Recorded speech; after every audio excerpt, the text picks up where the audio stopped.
What's up, people? So I see you elsewhere. This is Undefeatable Twilight. Sorry about the terrible lighting here and what's going on, but as long as you can hear me, it's fine. I'm doing this a little early tonight because I'm going to the Munch tonight, so I'll be out all evening, so I'm doing this before I go to Wetherspoons, rather than after. I have noticed from watching over previous videos that I have this weird thing. Never mind. Don't worry about that.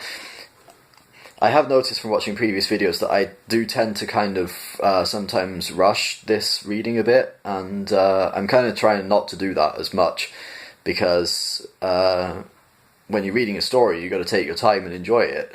That's kind of why you read stories, isn't it? So let's go. Chapter 18. I'm going to kind of try and improve my voice acting a bit, because I seem to be steadily losing Zaphod's accent. Blame my lack of ability to do a convincing American accent, but you know. Anyways, the main reception foyer was almost empty, but Ford nevertheless weaved his way through it. Zaphod grasped him firmly by the arm and manoeuvred him to a cubicle standing to one side of the entrance hall.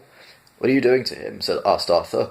"Sobering him up," said Zaphod, and pushed a coin into a slot. Lights flashed, gases swirled. "Hi," said Ford, stepping out a moment later. "Where are we going?" "Down to the car park. Come on." "What about the personnel time teleports?" said Ford. "Get us straight back to the Heart of Gold." "Yeah, but I've cooled on that ship. Zarniwoop can have it. I don't want to play his games. Let's see what we can find." A Sirius Cybernetics Corporation Happy Vertical People Transporter took them down deep into the substrata beneath the restaurant. They were glad to see it had been vandalised and didn't try to make them happy as well as take them down. At the bottom of the shaft, the lift doors opened and a blast of cold, stale air hit them. The first thing they saw on leaving the lift was a long concrete wall with over 50 doors in it, offering lavatory facilities for all of 50 major life forms. Nevertheless, like every car park in the galaxy throughout the entire history of car parks, this car park smelt predominantly of impatience. They turned a corner and found themselves on a moving catwalk that traversed a vast cavernous space that stretched off into the dim distance. It was divided off into bays, each of which contained a spaceship belonging to one of the diners upstairs, some smallish and utilitarian mass-production models, others vast shining limo ships, the playthings of the very rich. Zaphod's eyes sparkled with something that may or may not have been avarice as he passed over them. In fact, it's best to be clear on this point. Avarice is definitely what it was. "There he is," said Trillian. "Marvin, down there." They looked where she was pointing. Dimly they could see a small metal figure listlessly rubbing a small rag on one remote corner of a giant silver sun cruiser. At shorter intervals along the moving catwalk, wide transparent tubes led down to floor level. Zaphod stepped off the catwalk into one of these and floated gently downwards. The others followed. Thinking back to this later, Arthur Dent thought it was the single most enjoyable experience of his travels in the galaxy. "Hey, Marvin," said Zaphod, striding over towards him. "Hey, kid, are we pleased to see you?" Marvin turned, and insofar as it is possible for a totally inert metal face to look reproachful, this is what it did. "No, you're not," he said. "No one ever is." "Suit yourself," said Zaphod, and turned away to ogle the ships. Ford went with him. Only Trillian and Arthur actually went up to Marvin. "No, really, we are," said Trillian, and patted him in a way that he disliked intensely. "Hanging around, waiting for us all this time?" 576,000,003,579 years, said Marvin. "I counted them."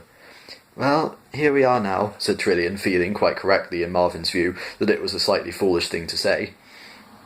"The first 10 million years were the worst," said Marvin, "and the second 10 million years, they were the worst too. The third 10 million I didn't enjoy at all. After that I went into a bit of a decline." He paused just long enough to make them feel they ought to say something, and then interrupted. "It's the people you meet in this job that really get you down," he said, and paused again. Trillian cleared her throat. "Is that the best conversation I had was over 40 million years ago?" continued Marvin. Again the pause. "Oh, and that was with a coffee machine." He waited. "That's it. You don't like talking to me, do you?" said Marvin in a low, desolate tone. Trillian talked to Arthur instead. Further down the chamber, Ford Prefect had found something of which he very much liked the look. Several such things, in fact. "Zaphod," he said in a quiet voice, "just look at some of these little star trolleys." Zaphod looked and liked. The craft they were looking at was in fact pretty small, but extraordinary, and very much a rich kid's toy. It was not much to look at. It resembled nothing so much as a paper dart about 20 feet long, made of thin but tough metal foil. At the rear end was a small horizontal two-man cockpit. It had a tiny charm drive engine, which was not capable of moving it at any great speed. The thing it did have, however, was a heatsink. The heatsink had a mass of some 2,000 billion tons and was contained within a black hole mounted in an electromagnetic field situated halfway along the length of the ship, and this heatsink enabled the craft to be manoeuvred to within a few miles of a yellow sun, there to catch and ride the solar flares that burst out from its surface.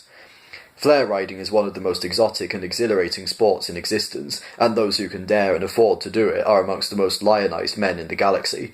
It is also, of course, stupefyingly dangerous. Those who don't die riding invariably die of sexual exhaustion at one of the Daedalus Club's après flare parties. Ford and Zaphod looked and passed on. "And this baby," said Ford, "the Tangerine Star Buggy with the black sunbusters?" Again, the Star Buggy was a small ship, a totally misnamed one, in fact, because the one thing it couldn't manage was interstellar distances. Basically, it was a sporty planet hopper dolled up to look like something it wasn't. Nice lines, though. They passed on. The next one was a big one and 30 yards long, a coach-built limo ship, and obviously designed with one aim in mind, that of making the beholder sick with envy. The paintwork and accessory detail clearly said, "Not only am I rich enough to afford this ship, I am also rich enough not to take it seriously." It was wonderfully hideous. "Just look at it," said Zaphod. "Multi-cluster quark drive, Perspex running boards. Gotta be a Laszlo Lyricon custom job." He examined every inch. "Yes," he said, "look. The infra-pink lizard emblem on the neutrino cowling. Laszlo's trademark." The man has no shame. "I was passed by one of these mothers once, out by the Axel Nebula," said Ford. "I was going flat out, and this thing just strolled past me, star drive hardly ticking over. Just incredible." Zaphod whistled appreciatively. 10 seconds later," said Ford, "it smashed straight into the third moon of Jaguar Beta." "Yeah, right. Amazing-looking ship, though. Looks like a fish, moves like a fish, steers like a cow." Ford looked round the other side. "Hey, come see," he called out. "There's a big mural painted on this side. A bursting sun. Disaster area's trademark. This must be Hot Black's ship." Lucky old bugger. They do this terrible song, which ends with a stunt ship crashing into the sun. Meant to be an amazing spectacle. Expensive in stunt ships, though. Zaphod's attention, however, was elsewhere. His attention was riveted on the ship standing next to Hot Black Desiato's limo. His mouth hung open. "That," he said, "that is really bad for the eyes." Ford looked. He too stood astonished. It was a ship of classic, simple design, like a flattened salmon, 20 yards long, very clean, very sleek. There was just one remarkable thing about it. "It's so black," said Ford Prefect. "You can hardly make out its shape. Light just seems to fall into it." Zaphod said nothing. He had simply fallen in love. The blackness of it was so extreme that it was almost impossible to tell how close you were standing to it. "Your eyes just slide off it," said Ford in wonder. It was an emotional moment. He bit his lip. Zaphod moved forward to it slowly, like a man possessed, or more accurately, like a man who wanted to possess. His hand reached out to stroke it. His hand stopped. His hand reached out to stroke it again. His hand stopped again. "Can I feel this surface?" he said in a hushed voice. Ford put his hand out to feel it. His hand stopped.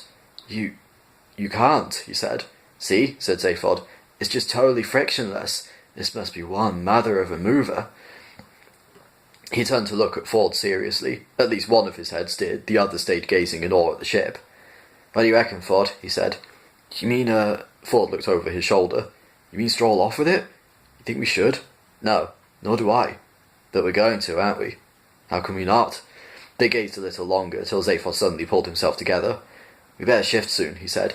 "In a moment or so, the universe will have ended, and all the captain creeps will be pouring down here to find their Borgmobiles." "Zaphod," said Ford. "Yeah?" "How do we do it?" "Simple," said Zaphod. He turned. "Marvin!" he called. Slowly, laboriously, and with a million little clanking and creaking noises that he had learned to simulate, Marvin turned round to answer the summons. "Come on over here," said Zaphod. "We've got a job for you." Marvin trudged towards them.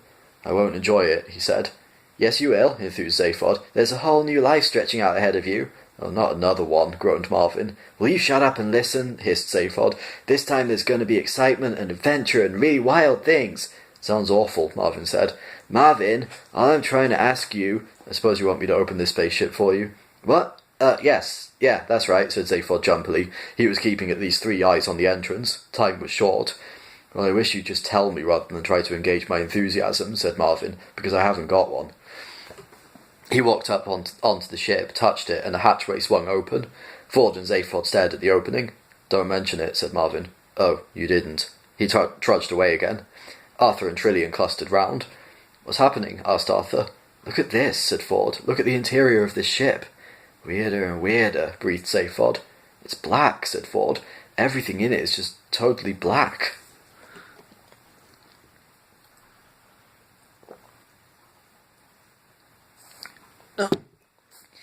In the restaurant, things were fast approaching the moment after which there wouldn't be any more moments.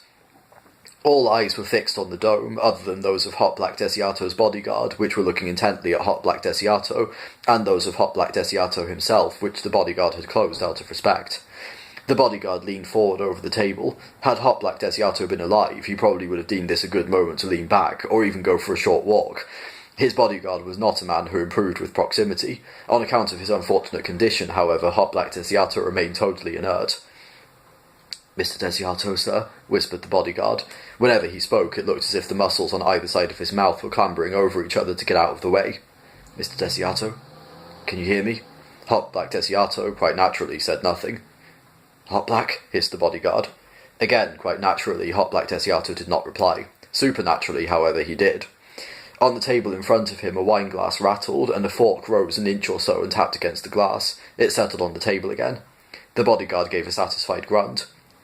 "It's time we were going, Mr. Desiato," muttered the bodyguard. "Don't want to get caught in the rush, not in your condition. You want to get to the next gig nice and relaxed. There was a really big audience for it, one of the best. Kakrafoon, 576,002 million years ago. Had you have been looking forward to it?" The fork rose again, paused, waggled in a non-committal sort of way, and dropped again. "Ah, come on," said the bodyguard. Sorry.